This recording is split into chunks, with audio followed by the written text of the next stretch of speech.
남편이 죽은 뒤 이 집에서 그녀는 아무 말도 하지 않는 사람이 되었습니다. 자식들은 그녀를 보호한다 말했지만 사실은 아무것도 결정하지 못하게 만들었죠. 그런데 어느 날 남편이 남긴 보청기 하나를 낀 순간 들려서는 안 될 목소리가 들리기 시작합니다. 그 목소리는 말합니다. 순이야, 비자금은 내가 숨겨놨다. 그리고 내 자식들 모두 비밀이 있다. 이제 이 집에서 가장 약해 보이던 사람이 가장 무서운 사람이 됩니다. 이야기를 시작하겠습니다. 남편의 장례가 끝난 다음 날 아침이었습니다. 집안에는 아직 향 냄새가 완전히 빠지지 않았고 거실 한가운데 놓였던 영정 사진 자리만 텅 비어 있었습니다. 사진이 치워진 벽은 유난히 하얗게 드러나 있었고 그 앞을 지날 때마다 정말순의 시선은 무의식적으로 잠시 멈췄습니다. 정말순은 부엌에 서서 식탁 위를 정리하고 있었습니다. 장례 기간 동안 쌓였던 일회용 컵과 접시들이 검은 비닐봉지에 담겨 하나씩 치워지고 있었죠. 손은 익숙하게 움직였지만 마음은 자꾸 다른 데로 흘러갔습니다. 남편이 살아있을 때 늘 아침마다 앉아있던 자리, 그 자리가 비어 있다는 사실이 계속 눈에 들어왔습니다. 거실 쪽에서는 자식들의 목소리가 낮게 오가고 있었습니다. 속삭이는 것처럼 들리지만 귀를 기울이면 충분히 알아들을 수 있는 거리였습니다.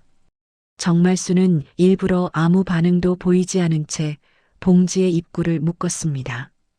이 집에서 지금 가장 조용한 사람은 자신이라는 사실을 그녀는 너무 잘 알고 있었습니다. 장남 태우는 소파에 앉아 서류 봉투를 펼쳐놓고 있었습니다. 검은 양복 상의는 벗어둔 채 셔츠 소매를 걷고 있었고 얼굴에는 장례 기간 내내 유지하던 슬픔의 표정이 거의 사라져 있었습니다. 그의 시선은 종이 위 숫자와 이름을 훑고 있었고 간혹 휴대전화를 확인하며 누군가에게 짧은 메시지를 보내고 있었습니다. 차녀 미경은 창가 쪽에 서서 커튼을 조금 걷고 밖을 내다보고 있었습니다. 장례식장에 드나들던 사람들이 모두 떠난 뒤라 집 앞은 한산했지만 그녀는 괜히 바깥을 살피는 척하며 대화에 직접 끼지 않고 있었습니다. 하지만 귀는 분명히 태운 쪽을 향해 있었습니다. 정말순은 부엌과 거실을 잇는 문턱에 잠시 멈춰 섰습니다. 자식들이 자신을 의식하지 않는다는 사실이 오히려 선명하게 느껴졌습니다. 그들은 이미 이 집을 정리해야 할 대상으로 바라보고 있었고 정말순은 그 정리 과정에 포함되지 않은 존재처럼 취급되고 있었습니다. 태우는 서류를 넘기며 낮은 목소리로 말했습니다. 아버지 명의로 된 건 이 정도야. 그 말은 설명이 아니라 확인에 가까웠습니다. 마치 이미 결론을 내려둔 사람이 마지막 점검을 하는 듯한 태도였습니다. 미경은 창가에서 돌아서며 한 발짝 다가왔습니다. 그녀의 표정에는 걱정보다는 계산이 먼저 읽혔습니다. 어머니 명의로 옮겨야 할 건 없을까? 말은 부드러웠지만 시선은 이미 정말순이 아니라 서류를 향하고 있었습니다.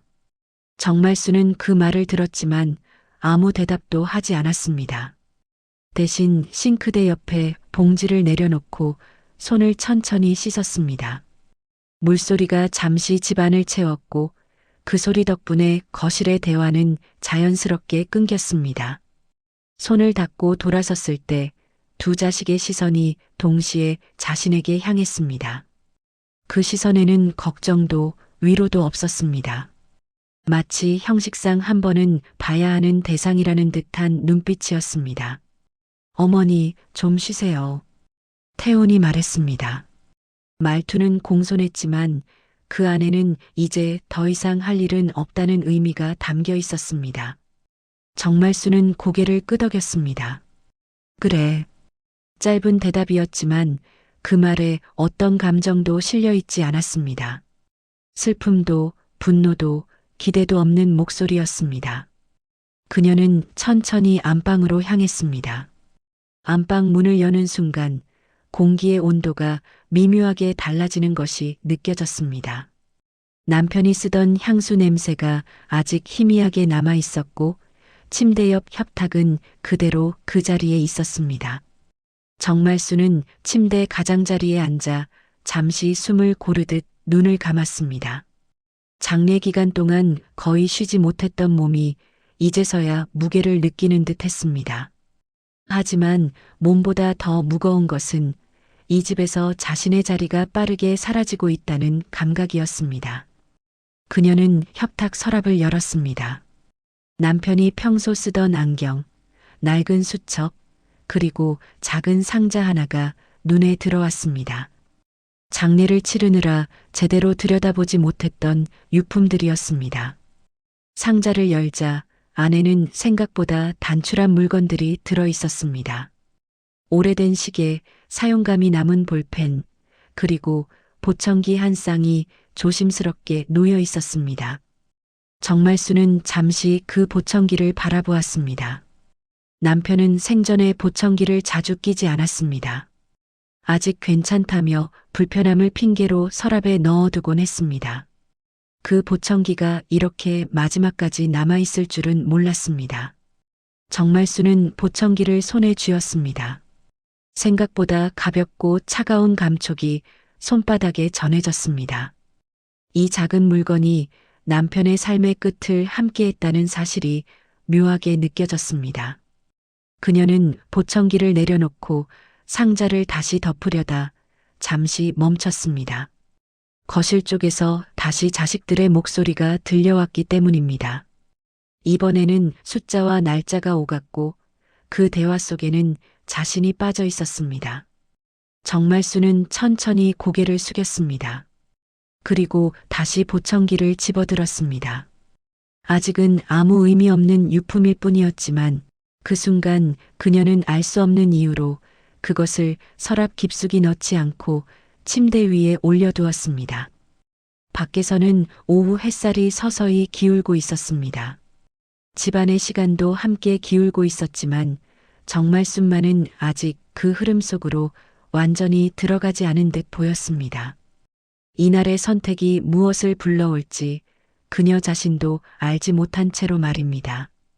저녁이 되자 집안은 낮보다 더 조용해졌습니다. 자식들은 각자의 방으로 흩어졌고 텔레비전 소리도 켜지지 않은 채 거실은 어둑하게 가라앉아 있었습니다. 정말수는 안방에 혼자 앉아 스탠드 조명만 켜둔 채 침대 끝에 앉아 있었습니다. 불빛은 침대 위 일부만 비추고 있었고 방의 나머지 공간은 그림자 속에 잠겨 있었습니다. 침대 위에는 낮에 꺼내두었던 보청기가 그대로 놓여 있었습니다.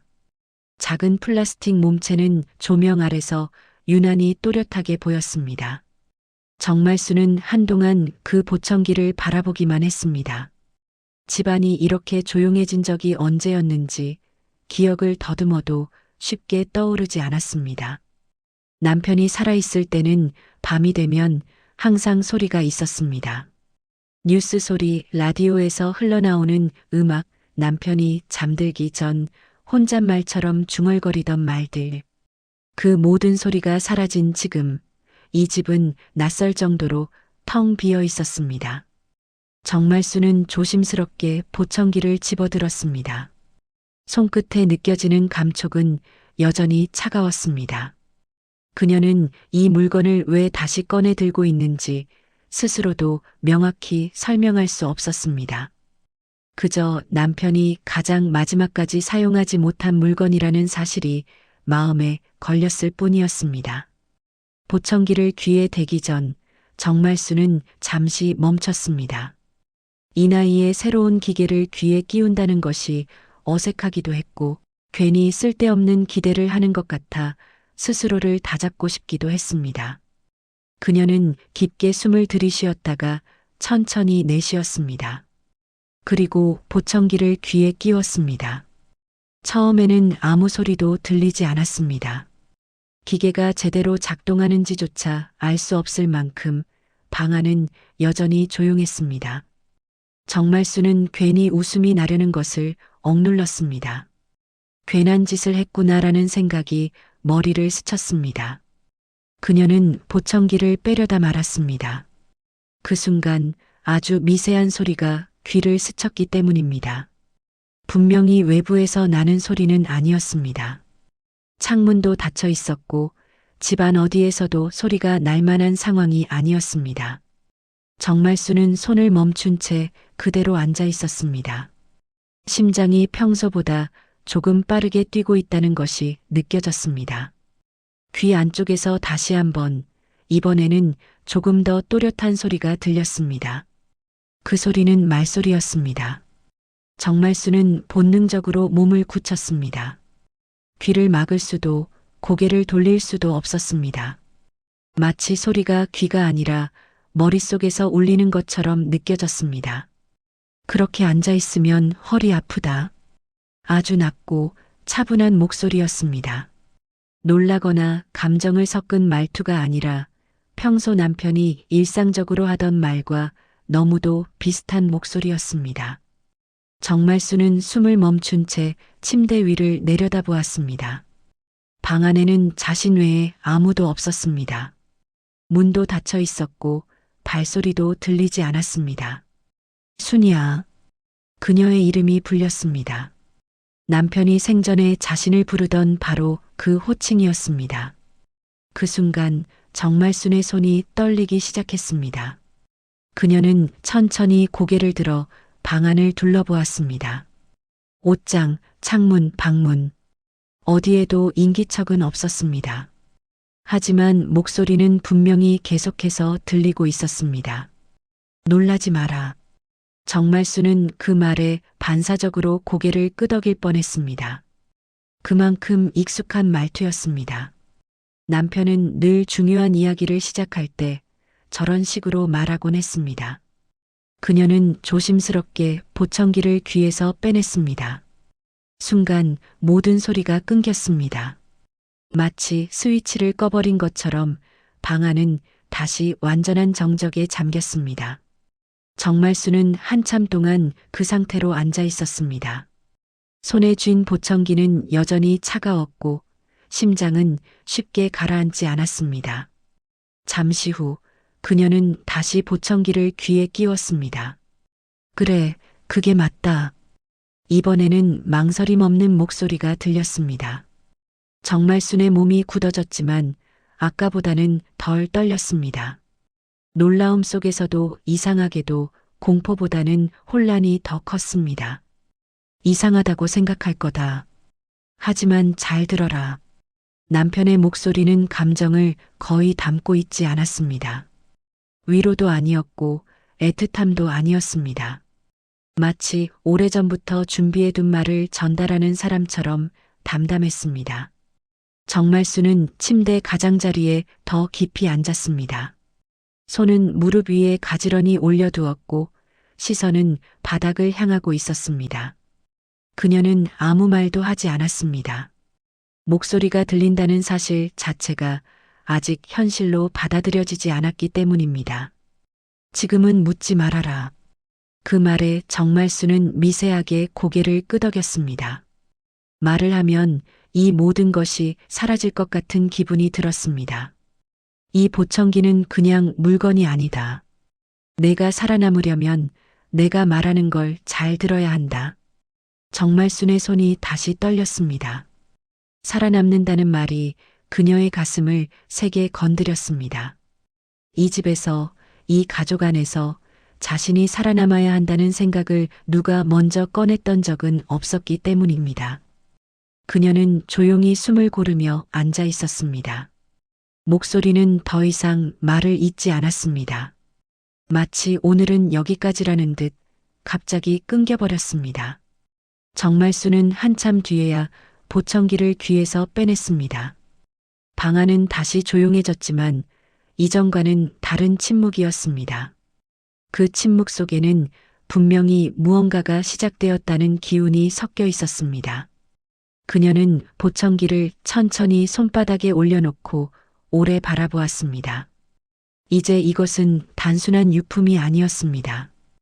그리고 정말수는 본능적으로 느끼고 있었습니다. 이 집에서 처음으로 자신이 혼자가 아니라는 것을요. 다음 날 아침 정말수는 평소보다 훨씬 이른 시간에 눈을 떴습니다. 창밖은 아직 완전히 밝지 않았고 겨울 아침 특유의 희미한 회색빛이 방 안으로 스며들고 있었습니다. 밤새 거의 잠을 이루지 못했지만 몸은 이상할 만큼 가벼웠습니다. 머릿속에서는 계속해서 전날 밤 들었던 목소리가 맴돌고 있었습니다. 정말수는 잠자리에서 일어나 조심스럽게 귀에 보청기를 끼웠습니다. 이번에는 망설임이 없었습니다. 귀에 닿는 순간 기계가 자리 잡는 느낌과 함께 아주 익숙한 기운이 따라붙는 듯 했습니다. 잠시 동안은 아무 소리도 들리지 않았습니다. 정말수는 괜히 긴장한 자신을 느끼며 천천히 숨을 내쉬었습니다. 그때 낮고 차분한 목소리가 다시 들려왔습니다. 일어났구나. 그 말은 인사처럼 자연스러웠습니다. 정말수는 잠시 눈을 감았습니다. 목소리를 듣는 것만으로도 남편이 아직 이 방 어딘가에 있는 것 같은 착각이 들었습니다. 어젯밤에 많이 놀랐을 거다. 그래도 도망치지 않고 다시 끼운 걸 보니 내가 상황을 이해하고 있다는 뜻이겠지. 정말수는 침대 가장자리에 앉아 두 손을 무릎 위에 얹었습니다. 입을 열지 않았지만 속으로는 수없이 많은 질문이 떠올랐습니다. 이게 무엇인지, 왜 이런 일이 일어났는지, 언제까지 이어질지.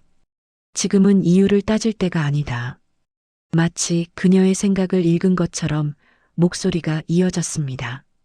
정말수는 작게 고개를 끄덕였습니다. 오늘은 내가 직접 확인해야 할 게 있다.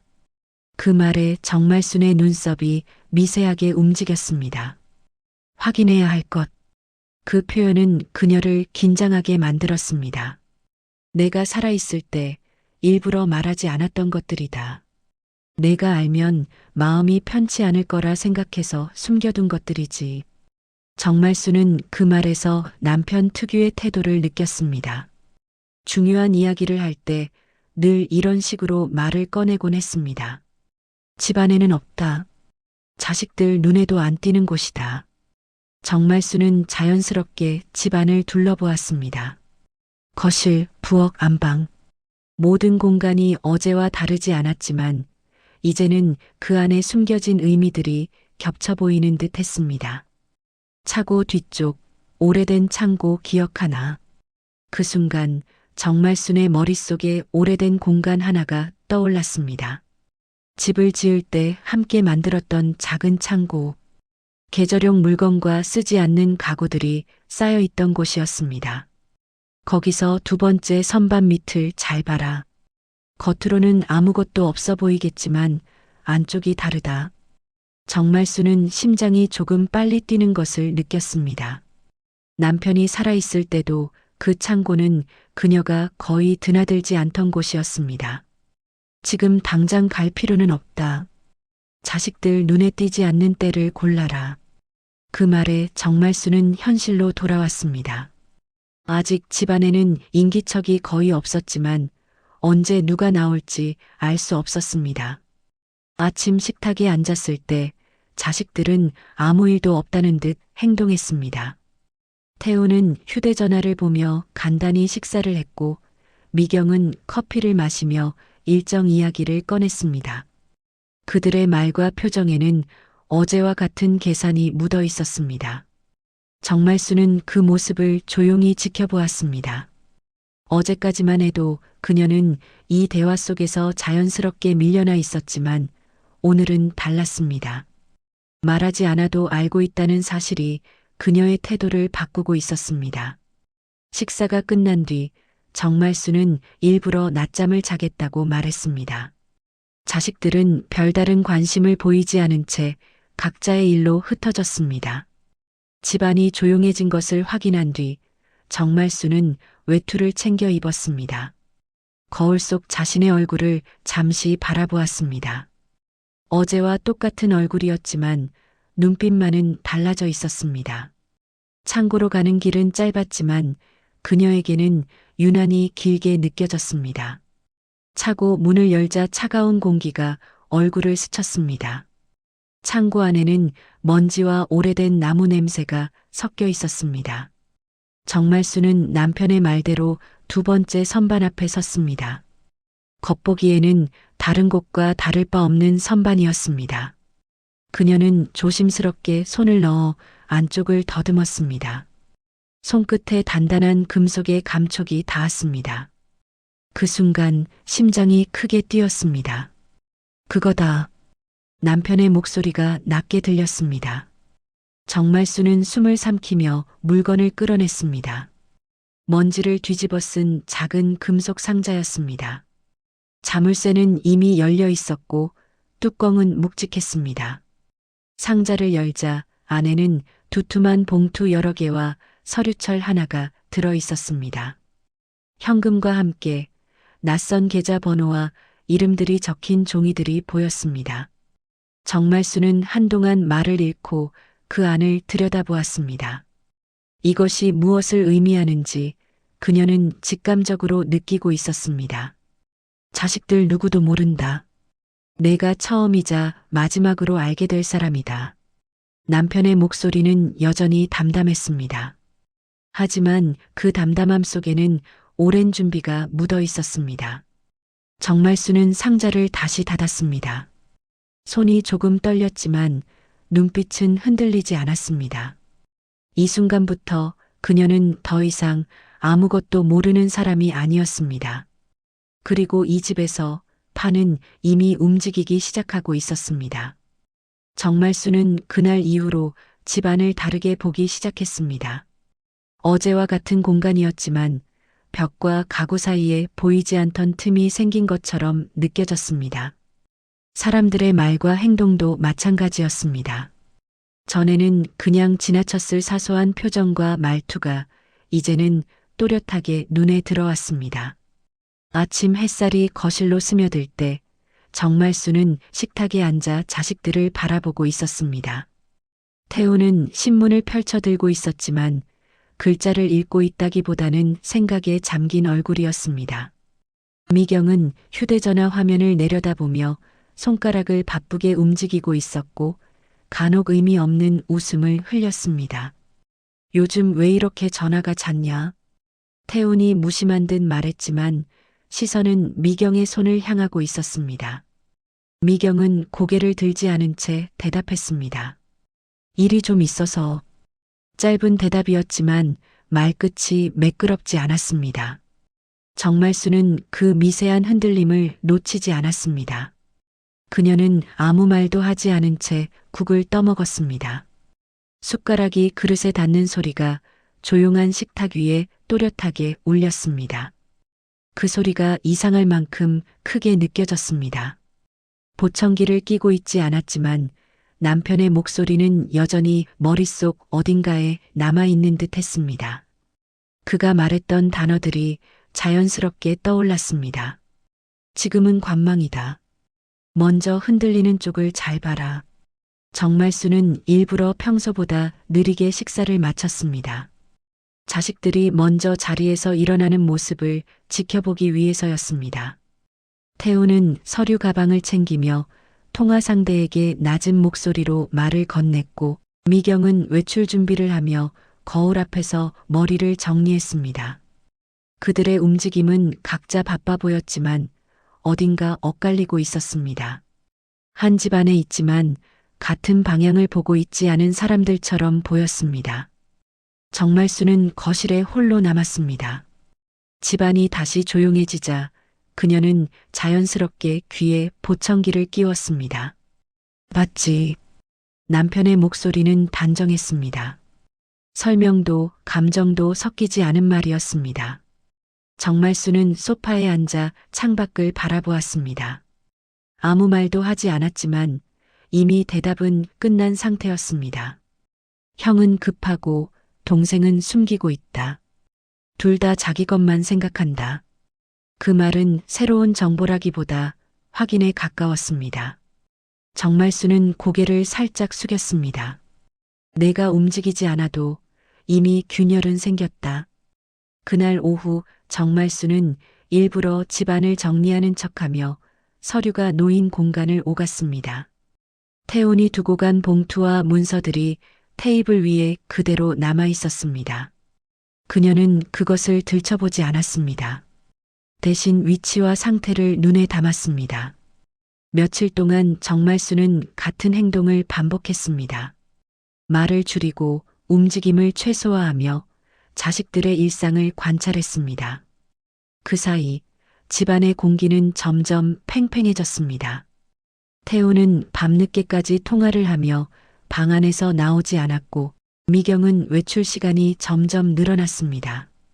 둘은 마주쳐도 예전처럼 자연스럽게 말을 섞지 않았습니다. 어느 날 저녁 정말수는 부엌에서 물을 마시다 거실에서 들려오는 낮은 목소리를 들었습니다. 태훈과 미경이 서로를 마주보고 서 있었습니다. 목소리는 낮았지만 감정은 숨기지 못하고 있었습니다. 그건 내가 처리하기로 한 거잖아. 태훈의 말에는 짜증이 묻어 있었습니다. 미경은 팔짱을 낀 채 고개를 살짝 기울였습니다. 난 그렇게까지 하라고 한 적 없어. 정말수는 일부러 발소리를 냈습니다. 그 순간 두 사람은 동시에 말을 멈추고 각자의 표정을 정리했습니다. 이제는 그런 장면이 낯설지 않았습니다. 어머니, 안 주무셨어요? 미경이 먼저 말을 건넸습니다. 정말수는 고개를 끄덕였습니다. 잠이 잘 안 와서. 그 말은 사실이었지만 그 이유는 달라져 있었습니다. 잠을 이루지 못하는 이유가 슬픔이 아니라 계산이 된 것은 정말순 스스로도 아직 완전히 익숙하지 않았습니다. 그날 밤 보청기를 낀 채 침대에 누웠을 때 남편의 목소리가 다시 들려왔습니다. 이제 곧 서로를 의심하기 시작할 거다. 그때까지 넌 아무것도 하지 마라. 정말수는 천장을 바라본 채 가만히 누워 있었습니다. 침대 옆 스탠드의 불빛이 미세하게 흔들리고 있었습니다. 판은 이미 움직였다. 내가 밀지 않아도 사람들은 스스로 넘어질 거다. 그 말은 이상하게도 위로처럼 들렸습니다. 정말수는 그제야 숨을 깊게 내쉬었습니다. 이 집안에서 처음으로 그녀는 서두르지 않아도 된다는 확신을 얻고 있었습니다. 조용히 지켜보기만 해도 균열은 스스로 커지고 있었습니다. 며칠이 흐르는 동안 집안의 공기는 눈에 띄게 달라졌습니다. 말수가 줄어들고 서로의 눈을 피하는 시간이 늘어났습니다. 정말수는 그 변화를 가장 가까운 자리에서 지켜보고 있었습니다. 이제 그녀는 집안에서 가장 조용한 사람이 아니라 가장 많은 것을 아는 사람이었습니다. 아침 식탁에 앉은 태훈의 얼굴에는 피로가 짙게 내려앉아 있었습니다. 눈밑이 거칠게 꺼져 있었고 커피를 연거푸 마시면서도 손이 떨리는 것이 보였습니다. 미경은 평소보다 단정하게 옷을 입고 나왔지만 그 단정함 속에는 긴장이 묻어 있었습니다. 정말수는 숟가락을 들었다가 잠시 내려놓았습니다. 식탁 위의 분위기가 더 이상 평범한 가족의 아침 같지 않다는 것을 느끼고 있었습니다. 어머니, 태훈이 먼저 말을 꺼냈습니다. 그의 목소리는 최대한 부드럽게 다듬어져 있었지만 어딘가 서두르는 기색이 느껴졌습니다. 아버지 일로 은행에서 연락이 좀 왔습니다. 정말수는 고개를 들었습니다. 그 말이 나올 것을 이미 알고 있었지만 표정에는 아무 변화도 주지 않았습니다. 그래. 짧은 대답이었습니다. 태우는 잠시 말을 잇지 못하다가 다시 입을 열었습니다. 계좌 정리 같은 걸 좀 해야 해서요. 미경은 그 말을 듣자마자 태훈을 힐끗 바라보았습니다. 눈빛에는 놀람과 경계가 동시에 섞여 있었습니다. 그 짧은 시선 교환 속에서 두 사람의 계산이 서로 어긋나고 있음을 정말수는 느꼈습니다.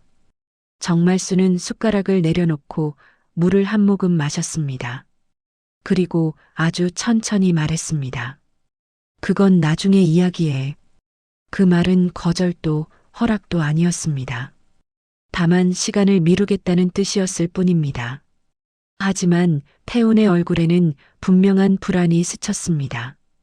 그날 오후 정말수는 혼자 외출을 했습니다. 자식들에게는 병원에 간다고만 말했습니다. 하지만 그녀가 향한 곳은 병원이 아니었습니다. 차고에서 상자를 꺼내 가방에 넣고 나왔을 때 손이 아주 조금 떨렸습니다. 그 안에 들어있는 것들의 무게 때문이 아니라 이제 정말로 움직이기 시작한다는 사실 때문이었습니다. 보청기를 귀에 끼자 남편의 목소리가 바로 들려왔습니다. 지금이 첫 손이다. 정말수는 고개를 끄덕였습니다. 그녀의 걸음은 느렸지만 방향은 분명했습니다. 그녀가 도착한 곳은 오래된 법률사무소였습니다. 화려하지 않은 건물, 낡은 간판.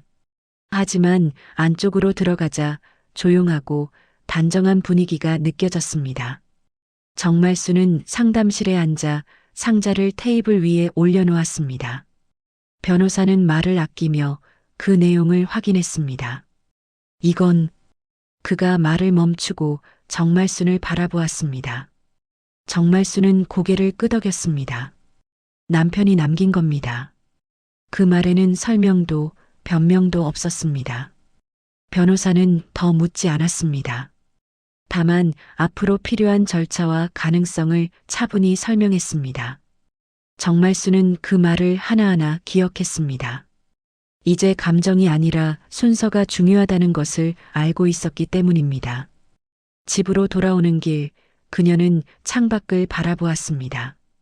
이 도로를 수십 년 동안 오가며 살았지만 오늘은 전혀 다른 길처럼 느껴졌습니다. 집에 도착했을 때 태훈의 차가 이미 와 있었습니다. 미경도 집 안에 있었습니다. 두 사람의 표정은 각기 달랐지만 공통점이 하나 있었습니다. 둘 다 무언가를 기다리고 있다는 점이었습니다. 정말수는 아무렇지 않은 얼굴로 신발을 벗었습니다. 그리고 그날 저녁 아무 일도 없었다는 듯 식사를 마쳤습니다. 밤이 되어 보청기를 다시 꼈을 때 남편의 목소리가 조용히 들려왔습니다. 이제 그들은 움직이기 시작할 거다. 정말수는 불을 끄고 침대에 누웠습니다. 어둠 속에서 그녀의 얼굴에는 미묘한 변화가 떠올랐습니다. 아직 웃음은 아니었지만 더 이상 흔들리는 사람의 얼굴도 아니었습니다. 저녁이 오기 전부터 집안의 공기는 묘하게 달라져 있었습니다. 낮에는 창문 틈으로 들어오던 햇살이 거실 바닥을 길게 가르며 지나갔고 그 빛의 선이 조금씩 움직이는 것만으로도 시간이 흘러간다는 게 느껴졌습니다. 정말수는 그 선을 한동안 바라보다가 조용히 부엌으로 돌아섰습니다. 오늘은 평소처럼 밥을 하고 국을 끓이는 단순한 하루가 아니었습니다. 오늘은 말을 꺼내야 하는 날이었습니다. 그리고 말을 꺼낸다는 것은 이 집안에서 오랫동안 유지되던 힘의 흐름을 뒤집는 일이기도 했습니다. 정말수는 냄비 뚜껑을 열고 국물이 끓는 소리를 들었습니다. 보글보글 끓는 소리가 이상하게 크게 들렸습니다. 집안이 너무 조용해서 작은 소리도 크게 울리는 날이었습니다. 그 조용함 속에는 누구도 먼저 말을 꺼내지 않으려는 경계가 깔려 있었습니다. 태훈과 미경은 오늘 하루 종일 서로를 피하듯 움직였고 마주치는 순간에도 눈을 오래 맞추지 않았습니다. 말은 줄어들었지만 그만큼 공기는 더 딱딱해졌습니다. 정말수는 앞치마를 벗어걸고 손을 닦았습니다. 식탁 위에는 이미 저녁 반찬 몇 가지가 올라가 있었고 숟가락과 젓가락은 두 벌만 놓여 있었습니다. 그걸 보고 정말수는 잠시 멈춰섰습니다. 두 벌만 놓인 수저는 이 집에서 어머니는 그냥 같이 앉는 사람이라는 무언의 표시처럼 느껴졌습니다. 그녀는 아무 말 없이 서랍을 열고 자신의 수저 한 벌을 꺼내 조용히 더 놓았습니다. 그 작은 행동이 오늘의 시작처럼 보였습니다. 해가 완전히 지기 직전 태훈이 먼저 들어왔습니다. 문을 여는 소리, 신발을 벗는 소리, 가방을 내려놓는 소리까지 모든 것이 평소보다 더 크게 들렸습니다. 태훈은 거실을 한번 훑어보고는 정말순 쪽을 바라보았습니다. 어머니가 부엌에 있다는 걸 확인했지만 굳이 다가오지는 않았습니다. 그는 방으로 들어갔다가 다시 나왔고 손에 휴대전화를 쥔 채로 거실 창가에 섰습니다. 통화가 길지는 않았지만 그의 목소리는 낮고 급했습니다. 상대에게 잘 보이려는 말투가 아니라 당장 무언가를 해결해야 하는 사람의 목소리였습니다. 미경은 태훈보다 조금 늦게 들어왔습니다. 현관문이 열리자 겨울 냉기가 잠깐 집 안으로 들어왔고 그녀는 외투를 벗으며 한숨을 한번 내쉬었습니다. 그 한숨에는 피곤함과 짜증이 함께 섞여 있었습니다. 미경은 거실에서 태훈을 보자마자 얼굴을 굳혔고 태훈도 미경을 보자마자 눈빛이 날카로워졌습니다. 둘은 인사도 제대로 나누지 않았습니다. 그저 서로의 존재를 확인하고 마치 오늘은 싸울 수 없다는 듯 말을 삼켰습니다. 정말수는 그 모습을 부엌 문틈으로 조용히 지켜보았습니다. 예전 같았으면 가슴이 철렁 내려앉았을 장면이었습니다. 하지만 지금은 달랐습니다. 그들은 서로를 견제하고 있었고 그 견제는 곧 두려움에서 나온다는 것을 정말수는 알고 있었습니다. 무언가가 흔들리고 있다는 신호였습니다. 정말수는 조용히 밥을 퍼서 식탁에 올렸습니다. 밥그릇이 식탁에 닿을 때 툭 하는 소리가 났고 그 소리에 태훈과 미경이 동시에 고개를 돌렸습니다. 정말수는 그 시선을 모른 척하지 않았습니다.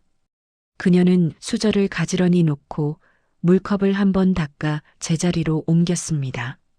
그리고 아주 자연스럽게 말했습니다. 오늘 저녁 먹고 잠깐 이야기 좀 합자. 그 한마디는 짧았지만 집안의 공기를 바꿨습니다. 태훈은 숟가락을 들여다가 멈췄고 미경은 물을 마시려던 손을 잠시 멈췄습니다. 둘 다 아무 말도 하지 않았지만 무슨 이야기냐는 질문이 눈빛에 떠 있었습니다. 정말수는 그 질문을 일부러 받지 않았습니다. 오늘은 어머니가 질문을 받는 사람이 아니라 질문을 던지는 사람이 되어야 했습니다. 식사는 이상할 만큼 빨리 끝났습니다. 태훈은 밥을 몇 숟가락 뜨고는 반찬을 제대로 집지 않았고 미경도 평소보다 적게 먹었습니다. 그들의 목구멍이 지금 음식을 삼킬 상황이 아니라는 게 눈에 보였습니다. 정말수는 오히려 천천히 씹었습니다. 이 시간을 자신이 이끌어야 한다는 것을 알고 있었기 때문입니다. 빨리 끝내면 그만큼 자신이 흔들릴 수 있다는 걸 정말수는 경험으로 알고 있었습니다. 식탁을 정리하는 동안에도 태훈과 미경은 거실에 앉아 가만히 기다렸습니다. 텔레비전을 켜지도 않았습니다. 누구도 먼저 말을 꺼내지 않았습니다. 거실에는 시계 초침 소리만 또각또각 울렸습니다. 그 소리가 점점 커지는 것처럼 느껴졌고 초침이 한 바퀴 돌 때마다 긴장이 조금씩 쌓이는 것 같았습니다. 정말수는 설거지를 마치고 손을 닦았습니다. 손등은 물에 젖어 차가웠고 그 차가움이 오히려 정신을 맑게 해주었습니다. 그녀는 안방으로 들어갔습니다. 방문을 닫는 소리가 나자 거실의 두 사람은 동시에 숨을 들이쉬는 듯 했습니다. 이제 시작이구나라는 감각이 집안을 채웠습니다. 안방 서랍을 열었을 때 서류 봉투가 손끝에 닿았습니다. 그 봉투는 며칠 전 변호사 사무실에서 돌아와 깊숙이 넣어둔 것이었습니다. 그 안에는 정리된 문서들이 있었고 그 문서들은 오늘 이 자리에서 꺼내야만 의미가 있었습니다. 정말수는 봉투를 꺼내 침대 위에 올려두었습니다. 그리고 보청기를 손에 들었습니다. 귀에 끼우기 직전 정말수는 잠시 멈췄습니다. 이제 남편의 목소리에 기대는 순간이 끝날 수도 있다는 생각이 들었습니다. 남편이 말하던 이제 내 몫이다라는 말이 마치 오늘을 위해 준비된 문장처럼 느껴졌습니다. 정말수는 조용히 보청기를 귀에 끼웠습니다. 순이야. 목소리가 들리자 정말수는 숨을 길게 내쉬었습니다. 그 목소리는 여전히 담담했고 여전히 단단했습니다. 겁나냐? 정말수는 고개를 저었습니다. 말로 답하지 않아도 남편은 이미 아는 듯 했습니다. 오늘은 너 혼자 서야 한다. 내가 길은 열어놨다. 문을 통과하는 건 내 발로 해야 한다. 정말수는 봉투를 들고 거실로 나갔습니다. 거실 불빛은 환했지만 그 환함이 따뜻하지는 않았습니다. 태훈과 미경은 소파에 앉아 있었고 정말순이 손에 봉투를 들고 나오자 눈빛이 동시에 흔들렸습니다. 그 흔들림은 놀람이 아니라 설마 하는 두려움이었습니다. 정말순은 그 두려움을 확인하는 순간 마음 한쪽이 오히려 단단해졌습니다. 정말순은 거실 테이블 앞에 앉지 않았습니다. 대신 테이블의 가장 앞쪽, 마치 회의에서 발언자가 앉는 자리처럼 중앙에 섰습니다. 그 작은 위치 선택이 집안의 힘을 바꿨습니다. 태우는 본능적으로 자세를 고쳐 앉았고 미경도 손을 무릎 위로 모았습니다. 정말수는 봉투에서 첫 번째 서류를 꺼냈습니다. 그 종이를 펼치기 전에 일부러 시간을 조금 끌었습니다. 종이의 끝을 손가락으로 한번 쓸어내리고 각을 맞추고 테이블 위에 가지런히 올려놓았습니다. 그동안 태훈과 미경은 숨을 제대로 쉬지 못하는 사람처럼 조용했습니다. 정말수는 그 조용함이 자신에게 필요한 시간이라는 것을 알고 있었습니다. 너희 아버지가 남긴 것들이다. 정말순의 목소리는 크지 않았습니다. 하지만 거실 전체가 그 말에 집중했습니다. 태훈이 먼저 입을 열려 했습니다. 입술이 움직였지만 소리가 나오지 않았습니다. 그는 무슨 말을 해야 할지 모르겠다는 표정을 잠깐 드러냈다가 다시 표정을 감췄습니다. 미경은 눈을 크게 뜬 채로 서류를 바라봤습니다. 그 눈빛에는 어떻게라는 질문이 가득했습니다. 정말수는 두 번째 서류를 꺼냈습니다. 이번에는 계좌 내역이었습니다. 특정 시기에 일정한 금액이 빠져나가고 들어온 흔적, 그 흐름을 정리한 자료였습니다. 정말수는 그 숫자들을 설명하지 않았습니다. 설명할 필요가 없었기 때문입니다. 태훈의 얼굴이 먼저 창백해졌습니다. 그의 시선은 종이 위 한 줄을 따라가다 멈췄고 손가락이 미세하게 떨렸습니다. 미경은 고개를 저으며 웃어 보이려 했습니다. 하지만 그 웃음은 너무 얇아서 금방 찢어질 것 같았습니다. 그녀는 태훈을 쳐다봤다가 다시 정말순을 쳐다봤습니다. 그 시선은 형이 했어? 와, 엄마가 왜 이걸 알아? 라는 질문을 동시에 품고 있었습니다. 정말수는 세 번째 서류를 꺼냈습니다. 이번에는 확인서 형식의 문서였습니다. 자식들이 예전에 해놓았던 서류 작업의 흔적이었습니다. 그 문서를 보는 순간 미경의 손이 움찔했습니다. 그녀는 자신도 모르게 손톱을 손바닥에 파고들었습니다. 그리고 그 작은 행동이 그녀의 불안을 더 크게 드러냈습니다. 정말수는 그제야 시선을 들어 두 사람을 번갈아 바라보았습니다. 그 시선은 따갑지도 차갑지도 않았습니다. 오히려 이상할 만큼 평온했습니다. 그 평온함이 태훈과 미경을 더 불안하게 만들었습니다. 너희 둘 다 나를 그냥 가만히 앉혀놓고 끝낼 생각이었지. 정말수는 비난하듯 말하지 않았습니다. 사실을 확인하듯 말했습니다. 태훈은 입술을 깨물었고 미경은 고개를 숙였습니다. 그 반응이 아니다가 아니라 들켰다라는 반응이라는 걸 정말수는 정확히 읽었습니다. 정말수는 마지막 봉투를 꺼냈습니다. 가장 두꺼운 봉투였습니다. 이 봉투가 오늘의 핵심이었습니다. 그 안에는 재산관리 권한과 관련된 문서, 그리고 변호사가 정리해준 절차가 들어 있었습니다. 정말수는 봉투를 꺼내며 일부러 천천히 말했습니다. 이제부터는 내가 한다. 태훈의 눈이 커졌습니다.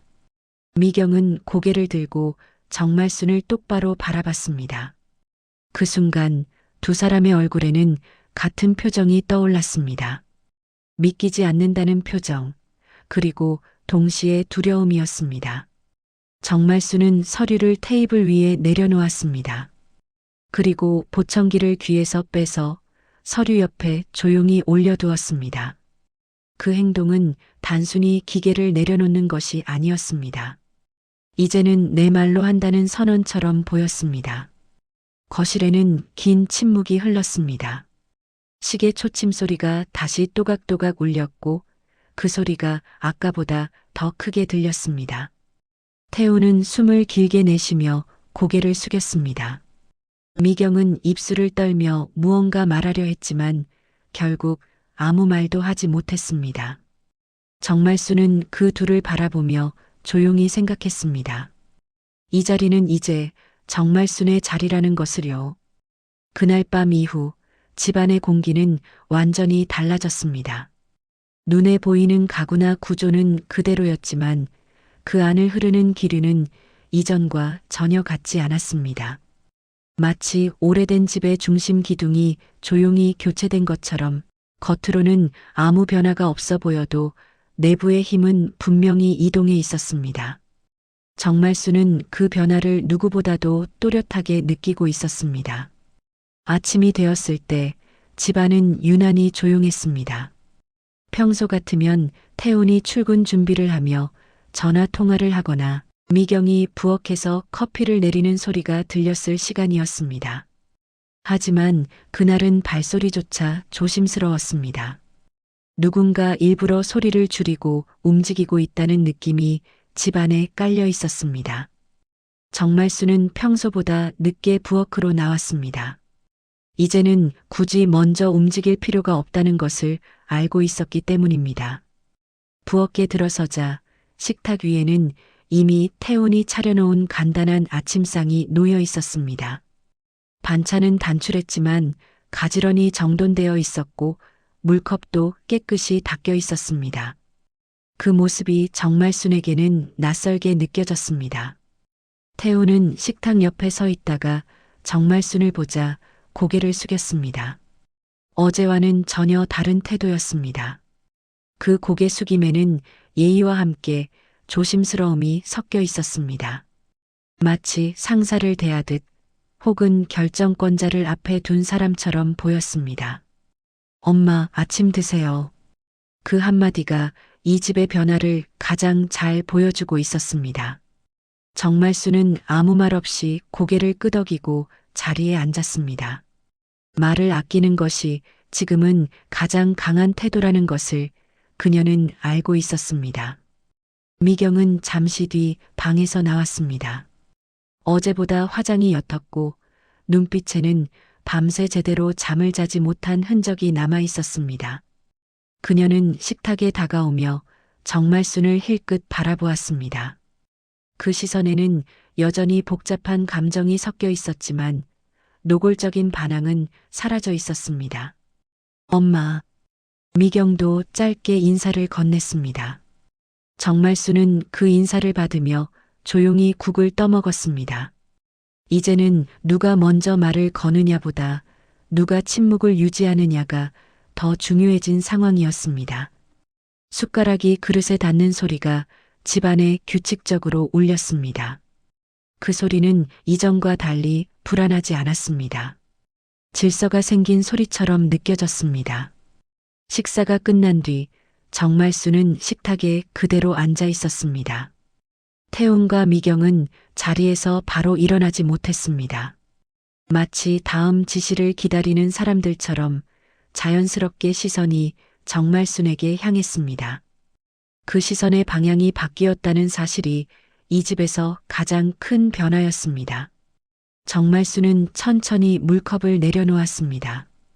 그리고 아주 담담하게 말했습니다. 오늘부터 집안일은 내가 정리해서 이야기할 거야.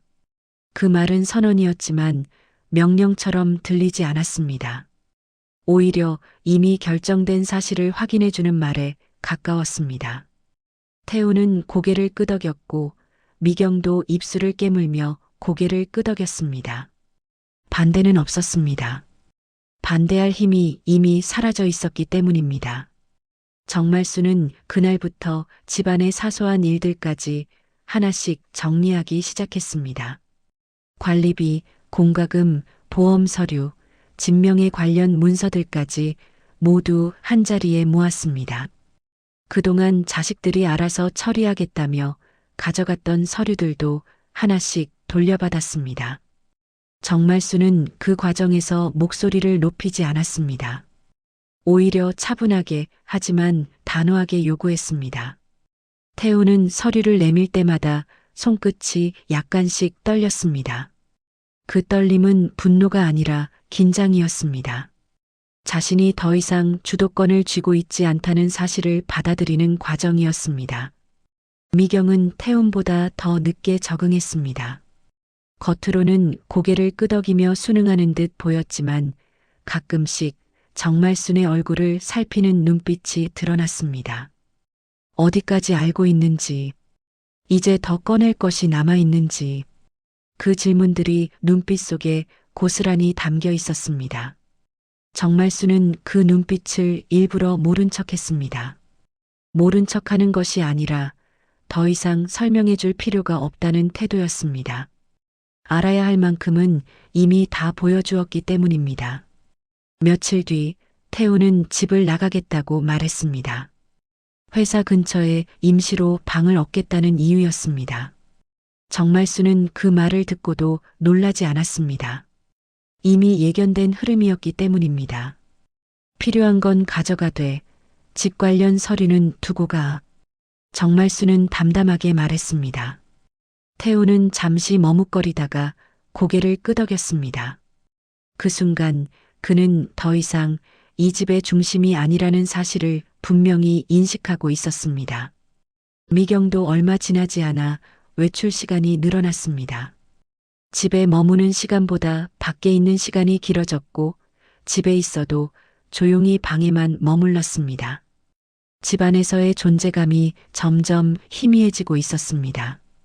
정말수는 그런 변화를 보며 마음이 흔들리지 않았습니다. 섭섭함도 미련도 없었습니다. 오히려 오래된 긴장이 하나씩 풀려나가는 느낌이었습니다. 어느 오후 정말수는 혼자 거실에 앉아 햇살을 받으며 차를 마셨습니다. 창밖에서는 아이들 웃음소리와 지나가는 차 소리가 섞여 들려왔습니다. 그 일상적인 소리들이 그녀에게는 새롭게 느껴졌습니다. 보청기를 끼지 않았지만 남편의 목소리가 문득 떠올랐습니다. 집은 결국 누가 중심을 잡느냐의 문제다. 그 말이 이제는 설명처럼 느껴졌습니다. 정말수는 찻잔을 내려놓으며 조용히 미소를 지었습니다. 이 집은 다시 주인을 찾은 상태였습니다. 그리고 그 주인은 더 이상 흔들리지 않는 사람이었습니다. 집안이 완전히 조용해진 것은 태훈이 집을 나간 뒤 며칠이 지나서였습니다. 미경은 여전히 가끔 집에 들르기는 했지만 예전처럼 오래 머물지 않았고 머무르는 동안에도 말수가 현저히 줄어 있었습니다. 집안에는 사람의 기척이 남아 있었지만 가족의 소리는 사라진 상태였습니다. 정말수는 그 변화가 낯설지 않았습니다. 오히려 오래전부터 예상해온 결말처럼 느껴졌습니다. 이 집에서 가족이라는 이름 아래 묶여있던 관계들은 사실 오래전부터 느슨해져 있었고 그저 남편이라는 중심축이 그것을 억지로 붙들고 있었을 뿐이었습니다. 아침 햇살이 거실 바닥에 길게 드리워질 때 정말수는 천천히 커튼을 걷었습니다. 햇빛은 예전과 다르지 않았지만 그 빛을 바라보는 그녀의 시선은 분명히 달라져 있었습니다. 부엌으로 가서 물을 올리고 찻잔을 꺼내는 손놀림은 여전히 느렸지만 흔들림은 없었습니다. 누군가의 눈치를 보며 움직일 필요가 없어졌다는 사실이 이렇게 사소한 동작 하나에서도 느껴졌습니다. 정말수는 차를 우려 거실 테이블에 앉았습니다. 테이블 위에는 이제 서류 더미도 봉투도 없었습니다. 정리할 것은 이미 모두 정리되어 있었고 결정해야 할 일들도 하나씩 마무리된 상태였습니다. 그녀는 자연스럽게 안방 서랍을 떠올렸습니다. 그 안에는 아직 보청기가 들어 있었습니다. 마지막으로 귀에 꼈던 날 이후 그것은 다시 꺼내지지 않았습니다. 정말수는 잠시 망설이다가 자리에서 일어나 안방으로 향했습니다. 서랍을 열자 보청기는 처음 발견했을 때와 같은 모습으로 놓여 있었습니다. 작고 조용하고 아무 말도 하지 않는 물건. 이제는 그저 하나의 물건처럼 보였습니다. 그녀는 보청기를 손에 쥐었습니다. 예전처럼 차갑다는 느낌은 들지 않았습니다. 그 감촉은 더 이상 특별하지 않았고 남편의 체온이나 숨결도 느껴지지 않았습니다. 정말수는 보청기를 귀에 대보았습니다. 아무 소리도 들리지 않았습니다. 기계적인 잡음조차 없었습니다. 완벽한 침묵이었습니다. 그 침묵 앞에서 정말수는 이상하게도 불안하지 않았습니다. 오히려 마음이 가라앉는 느낌이었습니다. 마치 긴 통화를 마치고 전화를 내려놓은 뒤의 상태처럼 해야 할 말을 모두 나눈 뒤의 정적이었습니다. 이제 안 들리는 거네요. 그녀는 혼잣말처럼 말했습니다. 대답은 없었습니다. 하지만 정말수는 그 침묵이 거절이나 단절이 아니라는 것을 알고 있었습니다. 남편의 목소리는 사라졌지만 그가 남긴 판단과 선택은 이미 그녀 안에 자리 잡고 있었습니다. 이제는 조언을 들을 필요도 확인을 받을 필요도 없었습니다. 정말수는 보청기를 다시 서랍에 넣었습니다. 이번에는 깊숙이 넣지 않았습니다. 꺼내기 쉬운 자리에 두었습니다. 기억 속에 묻어두는 대신 한 시절의 기록처럼 남겨두기로 한 것입니다. 거실로 돌아와 창가에 섰을 때 밖에서는 평범한 하루가 흘러가고 있었습니다. 사람들이 지나가고 차들이 신호에 멈췄다가 다시 움직이고 아이들이 웃으며 뛰어가는 모습이 보였습니다. 정말수는 그 풍경을 한참 동안 바라보았습니다. 이제는 이 집 밖의 세상이 두렵지 않았습니다. 집안에서 밀려나던 사람에서 집의 중심을 잡는 사람이 되었기 때문입니다. 그녀는 천천히 소파에 앉아 앨범 하나를 꺼냈습니다. 남편과 함께 찍은 오래된 사진들이 들어 있었습니다.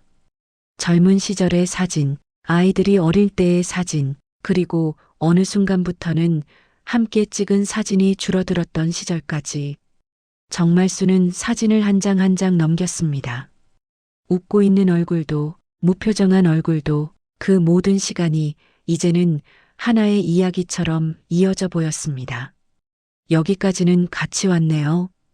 그녀는 사진 속 남편에게 조용히 말을 건넸습니다. 그 말에는 슬픔도 원망도 없었습니다. 다만 정리된 감정만이 남아 있었습니다. 저녁이 가까워질 무렵 정말수는 혼자서 밥을 차렸습니다. 반찬은 많지 않았지만 먹고 싶은 것만 골라 천천히 준비했습니다. 식탁에 앉아 혼자 밥을 먹는 시간이 이제는 외롭지 않았습니다. 누군가에게 보이기 위한 식사가 아니라 자신을 위한 식사였기 때문입니다. 숟가락을 내려놓은 뒤 정말수는 식탁에 그대로 앉아 잠시 눈을 감았습니다.